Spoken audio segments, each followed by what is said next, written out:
Tim penyidik Polrestabes Medan telah menggelar prarekonstruksi atas kasus pembunuhan terhadap wanita berusia 19 tahun, Rahmadani Siagian, RS, Jumat 13 Maret 2026. RS 19 merupakan warga Gunting Saga Atas, Kecamatan Kuala Selatan, Kabupaten Labuhan Batu Utara, Labura. Korban belum lama berada di kota Medan dan bekerja di toko ponsel. Nyawa RS dihabisi di penginapan Oyo pada Selasa 10 Maret 2026 lalu. Kedua tersangka yang memperagakan adegan pembunuhan itu ialah pria berinisial SHR 19, warga Deli Serdang, dan SAN 19, warga Kecamatan Medan Tembung.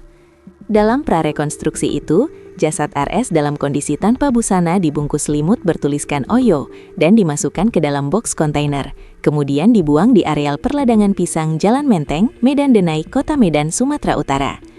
Amatan tribunmedan.com, proses prarekonstruksi digelar di penginapan Oyo yang terletak di Jalan Menteng 7, Gang Kenanga. Lokasi prarekonstruksi ini tak jauh dari tempat penemuan jasad korban yang dibuang di Gang Seroja 3. Dalam prarekonstruksi ini, polisi menghadirkan satu dari dua orang tersangka yang diamankan.